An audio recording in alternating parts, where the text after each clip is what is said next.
Hello বন্ধুরা, WB job নিউজের পক্ষ থেকে আপনাদেরকে জানাই স্বাগত। আজকে আমরা আবারও হাজির হয়েছি নতুন একটা চাকরি বিজ্ঞপ্তি নিয়ে। আজকে আমরা যে বিষয় নিয়ে আলোচনা করব, দক্ষিণ পূর্ব সেন্ট্রাল রেলওয়ের পক্ষ থেকে আবারও কিন্তু নতুন করে অ্যাপেন্ডিক্স পদে কর্মী নিয়োগের বিজ্ঞপ্তি প্রকাশ করা হয়েছে। এখানে যেটা জানানো হয়েছে মূলত কিন্তু 1113টি শূন্য পদে কর্মী নিয়োগ করা হচ্ছে। এখানে যেটা জানানো হয়েছে নিম্নতম মাধ্যমিক পাস যোগ্যতায় কিন্তু আপনারা এখানে আবেদন করতে পারবেন। তবে আজকে আমরা এই ভিডিওতে বিস্তারিত আলোচনা করব কি শিক্ষাগত যোগ্যতা চাওয়া হয়েছে, বয়স, কি ডকুমেন্টস আপনাদের এখানে চাওয়া হয়েছে, কিভাবে আপনারা নিজের মোবাইল দিয়ে একে একে আবেদন করবেন, সম্পূর্ণ একে একে আজকে আমি আপনাদের সঙ্গে শেয়ার করব। আপনারা যদি ডাব্লিউবি জব নিউজ চ্যানেলটিতে নতুন হয়ে থাকেন, চ্যানেলটিকে অবশ্যই সাবস্ক্রাইব করে বেল আইকনে ক্লিক করে রাখবেন এরকম নতুন নতুন চাকরির আপডেট সবার আগে পাওয়ার জন্য। তো চলেন স্টার্ট করা যাক।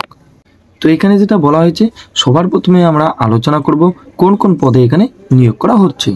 এখানে যেটা জানানো হয়েছে একই সঙ্গে কিন্তু বিভিন্ন পদে কর্মী নিয়োগ করা হচ্ছে। যেমন বলা হয়েছে fitter, electrician, turner, welder, stenographer, machinist, mechanic, diesel. এছাড়াও যেটা বলা হয়েছে স্যানিটারি ইন্সপেক্টর, অ্যাসিস্ট্যান্ট। এছাড়াও আরও কিন্তু বিভিন্ন পদে এখানে নিয়োগ করা হচ্ছে।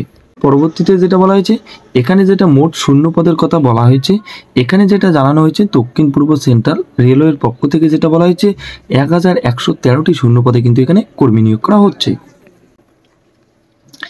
এই পদগুলিতে যারা যারা আবেদন করতে যাচ্ছেন তাদের যেটা মূলত শিক্ষাগত যোগ্যতা চাওয়া হয়েছে বা কি শিক্ষাগত যোগ্যতায় আপনারা এখানে আবেদন করতে পারবেন। তো এখানে যেটা জানানো হয়েছে মূলত কিন্তু আপনাদের মাধ্যমিক পাস করে থাকতে হবে। তার সঙ্গে যেটা বলা হয়েছে আপনাদের সেই মাধ্যমিক পাসের সঙ্গে কিন্তু আইটিআই পাস কমপ্লিট করে থাকতে হবে, তবে কিন্তু আপনারা এখানে আবেদন করতে পারবেন। তো যে কোনো ইউনিভার্সিটি থেকে আপনারা যদি মাধ্যমিক পাসের সঙ্গে আইটিআই করে থাকেন তবে কিন্তু আপনারা এখানে আবেদনের যোগ্য। এর পরবর্তীতে যেটা বলা হয়েছে এই পদে যারা আবেদন করবেন বা এই পদে যারা আবেদন করতে যাচ্ছেন তাদের যেটা এখানে মূলত বয়সের কথা বলা হয়েছে বা কি বয়সের প্রার্থীরা এখানে আবেদন করতে পারবেন। এখানে যেটা জানানো হয়েছে সর্বনিম্ন 15 এবং সর্বোচ্চ যেটা বলা হয়েছে 24 বছর। তো যারা 15 থেকে 24 বছরের মধ্যে রয়েছেন তারা কিন্তু এখানে আবেদন করতে পারবেন। এছাড়াও যেটা বলা হয়েছে সরকারি নিয়ম অনুযায়ী বয়সের যেটা ছাড় রয়েছে এসটি, এসসি, ওবিসিরা সেই শ্রেণী কিন্তু এখানে বয়সের ছাড় আপনারা পেয়ে যাচ্ছেন। এর পরবর্তীতে যেটা বলা হয়েছে আবেদনের পদ্ধতি বা কিভাবে আপনারা এখানে আবেদন করতে পারবেন। এখানে যেটা জানানো হয়েছে সম্পূর্ণ কিন্তু এখানে আপনাদের অনলাইনের মাধ্যমে আবেদন করতে হবে। অনলাইনে আবেদন করার জন্য যেটা ওয়েবসাইট বলা হয়েছে এখানে আপনারা দেখতে পাচ্ছেন secr.indianrailways.gov.in। এই অফিসিয়াল ওয়েবসাইটে ভিজিট করে কিন্তু আপনাদেরকে আবেদন করতে হবে। এই লিঙ্ক আমি ডিসক্রিপশনে দিয়ে দেবো, সেখানে ক্লিক করে সরাসরি আপনারা আবেদন করতে পারবেন। তো কিভাবে আপনারা নিজের মোবাইল দিয়ে রেজিস্টার করবেন, কিভাবে আপনারা অ্যাপ্লিকেশন ফর্মটিকে ফিল আপ করবেন, সম্পূর্ণ প্রসেস স্টেপ বাই স্টেপ আমি আপনাদেরকে নিজের মোবাইল দিয়ে দেখিয়ে দেব। এর পরবর্তীতে যেটা বলা হচ্ছে নির্বাচন প্রক্রিয়া বা কিভাবে এখানে আপনাদের নির্বাচন করা হবে। তো এখানে যেটা মূলত নির্বাচন প্রক্রিয়ার কথা বলা হয়েছে, তো এখানে কিন্তু কোনো রকম আপনাদের লিখিত পরীক্ষা দিতে হচ্ছে না, সরাসরি কিন্তু ইন্টারভিউয়ের মাধ্যমে এবং মাধ্যমিক ও আইটিআই এর যেটা নম্বর রয়েছে তার ভিত্তিতে কিন্তু এখানে আপনাদের নিয়োগ করা হচ্ছে।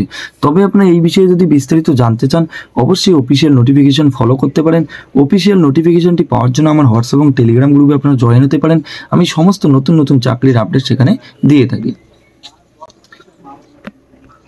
এর পরবর্তীতে যেটা বলা হয়েছে আবেদন ফি বা এখানে আপনাদের কি আবেদন মূল্য ধার্য করা হয়েছে। এখানে যেটা বলা হয়েছে এখানে যারা যারা আবেদন করতে ইচ্ছুক তাদের কিন্তু কোনো রকম এখানে আবেদন মূল্য দিতে হচ্ছে না। তো এখানে আপনার আবেদন মূল্য ছাড়াই কিন্তু এখানে আপনারা আবেদন করতে পারবেন। এর পরবর্তীতে যেটা বলা হয়েছে আবেদনের শেষ তারিখ বা আবেদন শুরুর যেটা ডেটের কথা বলা হয়েছে, এখানে যেটা জানানো হয়েছে এপ্রিল মাসের 2 তারিখ থেকে কিন্তু অলরেডি এখানে অনলাইনে আবেদন শুরু হয়ে গেছে। তো এখানে আপনারা আবেদন করতে পারবেন 1 মে পর্যন্ত কিন্তু এখানে আপনারা আবেদন করার সুবিধা পেয়ে যাচ্ছেন। এর পরবর্তীতে আমরা চলে এসেছি অফিসিয়াল নোটিফিকেশনে। তো আমরা যে বিষয় নিয়ে বিস্তারিত আলোচনা করেছি সম্পূর্ণ কিন্তু এখানে বিস্তারিত দেওয়া রয়েছে। তো কোন পদের জন্য কতটা শূন্য পদ রয়েছে, কোন ক্যাটাগরির জন্য কতটা শূন্য পদ রয়েছে সম্পূর্ণ কিন্তু এখানে বিস্তারিত দেওয়া রয়েছে। এছাড়াও এখানে যেটা বলা হয়েছে এডুকেশন কোয়ালিফিকেশন, তো এখানে দেখতে পাচ্ছেন কি এডুকেশন কোয়ালিফিকেশন চাওয়া হয়েছে। তো এখানে যেটা বলা হয়েছে কি শিক্ষাগত যোগ্যতা চাওয়া হয়েছে, কিসের ভিত্তিতে এখানে নিয়োগ করা হচ্ছে সম্পূর্ণ কিন্তু নোটিফিকেশনে আপনারা পেয়ে যাবেন। তো অবশ্যই আবেদন করার আগে একবার আপনারা অবশ্যই নোটিফিকেশনটা ফলো করতে পারেন। তো তো এখানে আপনারা আবেদন করার আগে অবশ্যই অফিসিয়াল নোটিফিকেশন যেটা রয়েছে সেটা আপনারা ফলো করতে পারেন। পরবর্তীতে আমরা চলে এসেছি অফিসিয়াল ওয়েবসাইটে। তো এখানে আপনারা কিভাবে আবেদন করবেন সেই বিষয় নিয়ে আমরা একটু বিস্তারিত আলোচনা করব।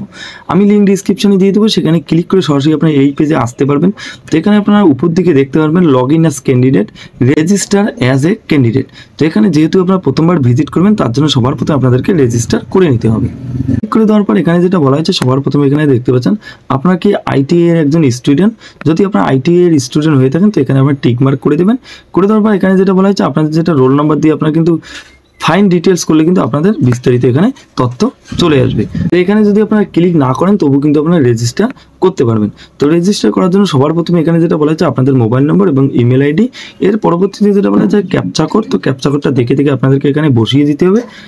বসিয়ে দেওয়ার পর যেটা বলা হচ্ছে ভেরিফাই অপশনে ক্লিক করার পর এখানে রেজিস্টার ক্লিক করলে কিন্তু আপনাদের রেজিস্টার প্রসেস সম্পূর্ণ হয়ে যাবে। এর পরবর্তীতে আপনারা এখানে লগ ইন অ্যাজ এ ক্যান্ডিডেটে ক্লিক করে আপনারা এখানে আপনাদের যে ইমেল আইডি দিয়েছেন সেই ইমেল আইডি দিয়ে কিন্তু এখানে ক্যাপচা কোড বসিয়ে দিয়ে আপনারা লগ ইন করে নিতে পারেন। লগ ইন করার পর আপনাদের কাছে আরেকটা নতুন অ্যাপ্লিকেশন ফর্ম চলে আসবে। সেই অ্যাপ্লিকেশন ফর্মটি আপনাদের সম্পূর্ণ নির্ভুলভাবে একে একে সম্পূর্ণ ফিল আপ করে দিতে হবে।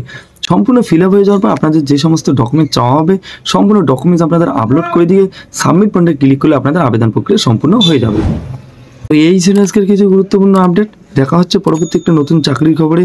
ততক্ষণের জন্য ভালো থাকবেন, সুস্থ থাকবেন। ধন্যবাদ।